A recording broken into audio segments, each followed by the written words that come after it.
For decades, Mumbai has evolved in these really distinct, powerful phases. But what comes next? I mean, just think about the sheer scale of one of the world's most dynamic megacities for a second. We're talking about a place so dense that its local trains carry the equivalent of the population of a small country every single day, right? It's literally a place where history, commerce, and millions of dreams just intersect. But here's the thing. A city can really only grow so far in its legacy before it hits a wall, a physical, infrastructural wall. So how does a massive global metropolis actually tear down that wall and totally reinvent itself for the future? Well, that is exactly what we're going to unpack today. Okay, let's dive into this. Welcome to The Explainer. Today, we are decoding what is basically the ultimate urban master plan. It's this sweeping blueprint for India's urban transformation, and it's being called Mumbai 3.0. Now, for those of you who track high growth potential, real estate investors, urban planners, strategic thinkers, this is an absolutely critical transition for you to understand, because we aren't just talking about throwing up a few new glass buildings here. No, we are looking at the total reprogramming of a city's DNA to make it genuinely future-ready. Section 1. The evolution of Mumbai. Let's look at the phases of growth. To really wrap our heads around the massive scale of today's plans, we kind of have to look back at how we got here. Historically, Phase 1.0 was fundamentally a port city.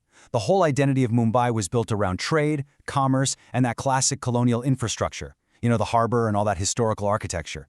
Then, post-economic liberalization, we hit Mumbai 2.0. And man, this was an era defined by just aggressive expansion. You saw the financial district of BKC rise straight out of the marshlands. Seeps expanded, and the suburban sprawl just stretched further and further out.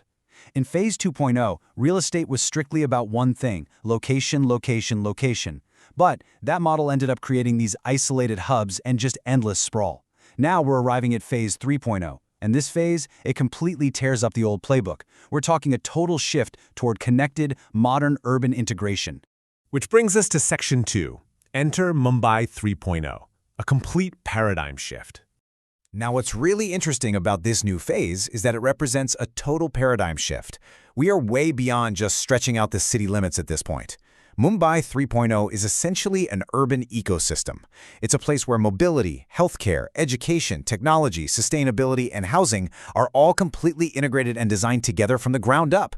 The master plan totally shifts the focus away from just building isolated towers. Instead, it's all about building entire self-sustaining ecosystems. And honestly, the core philosophy here is a massive game changer if you're looking at urban development. The idea is simple but radical. Infrastructure must arrive before congestion. Basically, actually building the roads before those legendary Mumbai traffic jams even happen. The vision is a city where you spend way less time sitting in traffic and a lot more time actually living, because connectivity is actively creating opportunity rather than constantly playing catch-up. Section 3. The infrastructure blueprint.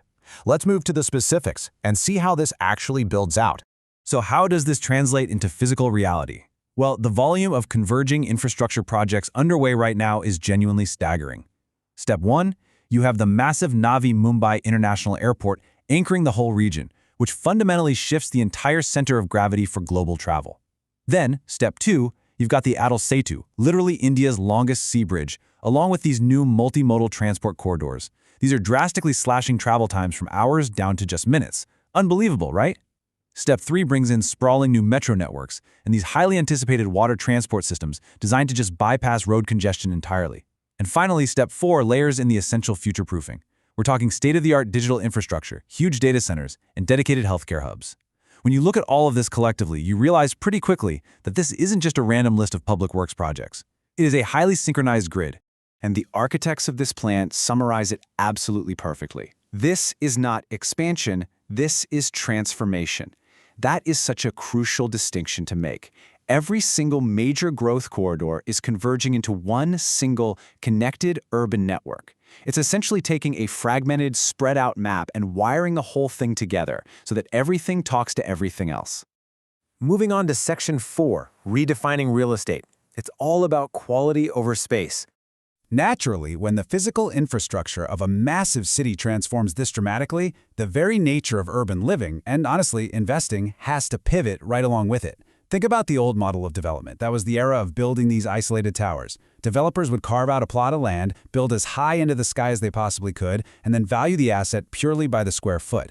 But the Mumbai 3.0 model totally flips that script. The focus shifts entirely to complete communities. Development is no longer just about the four walls of an apartment, It's about curating a lifestyle. It's about creating these interconnected places where families can actually enjoy green public spaces, where professionals can literally walk to work in mixed-use developments. It's an environment where people can live, work, invest, and connect seamlessly. The value is now driven by the overall quality of life. And this brilliantly illustrates that exact shift. The future of real estate is not square feet. The future of real estate is quality of life. I mean, wow, that is absolutely the crucial takeaway for anyone analyzing market potential in the region right now.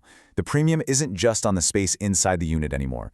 The real return on investment, that lies in the ecosystem surrounding it.